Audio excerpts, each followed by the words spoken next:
Ankleshwar Gadkhol overbridge નીચે approach રોડના મસમોટા ગાબડા કારની એક્સેલ તૂટી પડતા ટાયર છૂટું થઈ ગયું હતું।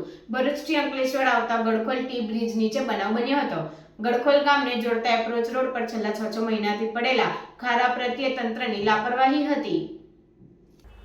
અંકલેશ્વર જૂના નેશનલ હાઈવે નંબર 48 પર આવેલ ગડખોલ ટી બ્રિજ નીચે ગડખોલ ગામ તરફ જતા એપ્રોચ રોડ પર છેલ્લા 6 મહિનાથી ઊંડા ખાડા પડ્યા છે, જે ખાડામાં અનેક વાહનો પટકાઈને પસાર થઈ રહ્યા છે। પાટિયા સુધી માત્ર 200 થી 300 મીટર અંતરના ભાગમાં મસમોટા ખાડાને લઈ આજરોજ એક કાર ખાડામાં પટકાઈ ગયા બાદ ટાયર સાથે લાગેલી એક્સેલ તૂટી જતા ટાયર છૂટું થઈ ગયું હતું, જેને લઈ કાર ત્યાં જ ફસાઈ ગઈ હતી। જો વાહન વ્યવહાર ઓછો હોવાના કારણે ટ્રાફિક સમસ્યા નડી ન હતી, પણ તેને લઈ અનેક વાહન ચાલકોએ મુશ્કેલી વેઠવી પડી હતી। 6 મહિનાથી એપ્રોચ રોડ પરત્વે તંત્રના બેધ્યાનપણાને લઈ વાહન ચાલકોને મુશ્કેલી વેઠવાનો વારો આવ્યો છે।